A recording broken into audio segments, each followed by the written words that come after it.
بیچ میں آنے والا یہ اختر رضا آیا، ان کے بعد 2 بیٹے آئے، 5 بیٹے،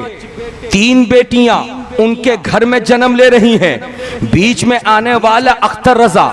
گود میں لیتے ہیں مفتی اعظم اور لے کر کے اپنے منہ سے لعاب دہن نکالتے ہیں اور نکال کر کے حضور اختر رضا خان ازہری کے منہ میں لگاتے ہیں۔ حضور اختر رضا خان ازہری نے اپنی زبان کو چلایا تھا، نانا کے منہ سے نکلے ہوئے لعاب دہن کو چوسا تھا۔ آپ کو یہ مسئلہ معلوم ہے کہ گھر میں جب کوئی بچہ پیدا ہو تو بچے کے لیے سب سے پہلے اس کے تالو میں میٹھی چیز لگانا یہ اس کے خوش اخلاق ہونے کی دلیل ہے، یعنی اخلاق اس کا بلند ہوگا۔ اسی لیے کہا جاتا ہے مصری ہو تو دبا کر کے اس کا رس اس کے تالو میں لگا دو، چینی ہو تو چینی کا رس لگا دو، گڑ ہو شکر تو اس کا رس لگا دو، چھوارا ہو یا کھجور ہو اس کا رس لگا دو، اور اگر کچھ نہ ملے تو تمہارے خاندان میں جو سب سے متقی ہو، سب سے پرہیزگار ہو، سب سے زیادہ عبادت گزار ہو، وہ اپنے منہ سے لعاب دہن نکالے یعنی تھوک شریف اور نکال کر کے بچے کے منہ میں لگا دے۔ حضرات میں سمجھتا ہوں آج دنیا میں جتنے بھی بچے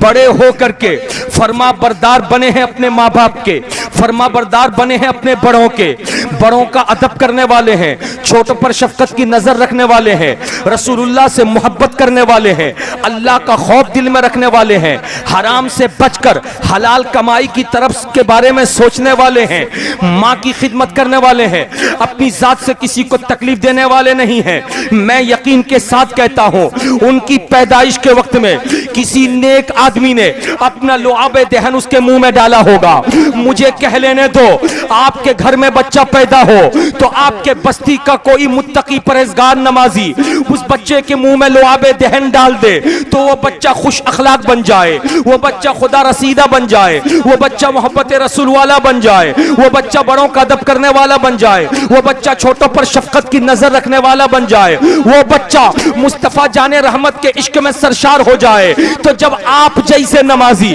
ہم جیسے نمازی، آپ جیسے متقی، ہم جیسے متقی کے منہ سے لعاب دہن نکلے تو اس کا کمال جب اتنا زیادہ ہوگا تو آؤ بریلی کے اس شہزادے کی بات میں کر رہا ہوں جس شہزادے کو دنیا نے مفتی اعظم ہند کے نام سے جانا تھا۔ وہ مفتی اعظم ہند کہ جب اپنے گھر پہ پیدا ہو رہے تھے حضور اعلیٰ حضرت کے چھوٹے بیٹے بن کر کے، تو اعلیٰ حضرت مارہرہ شریف میں اپنے پیر و مرشد کی بارگاہ میں تھے، ادھر بریلی شریف میں ڈیلیوری ہو گئی ہے، فجر کی نماز کا وقت ہے، ایسے میں حضور اعلیٰ حضرت امام احمد رضا خان سیڑھی سے چڑھ رہے مسجد پہ جانے کے لیے اور ادھر سے وضو بنا کر کے مارہرہ شریف کے شہنشاہ حضور نوری میاں وضو بنا کر کے سیڑھی سے اتر رہے ہیں۔ ان کی نظر جب امام احمد رضا خان کی نظر سے ٹکرائی تھی تو مسکرا دیا تھا، ارشاد فرمایا تھا احمد رضا کب آئے ہو مارہرہ شریف؟ کہنے لگے حضور میں کل آیا ہوں۔ تو حضور نوری میاں نے مسکرا کے کہا تھا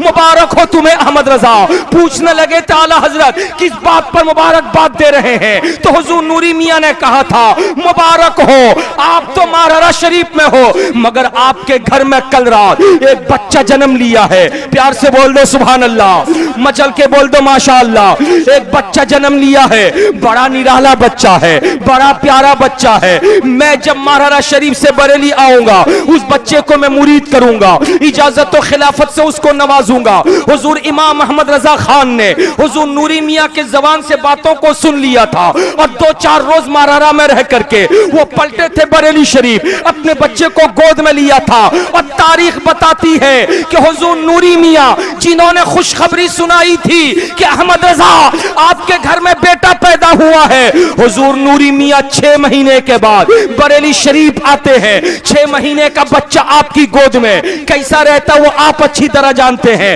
اسے شعور نہیں کہ پیشاب کب کرنا ہے، اسے شعور نہیں کہ پیخانہ کب کرنا ہے، اسے شعور نہیں کہ پلنگ پہ سویا ہوں کہ نیچے سویا ہوں۔ لیکن احمد رضا کے گھر میں پیدا ہونے والا مصطفیٰ رضا جس کو مفتی اعظم ہند کہا جاتا ہے، 6 مہینے کی عمر میں وہ لاشعوری کی منزل پہ نہیں تھے بلکہ شعور والے تھے۔ حضور نوری میاں نے گود میں لیا اور لے کر کے مرید بھی کیا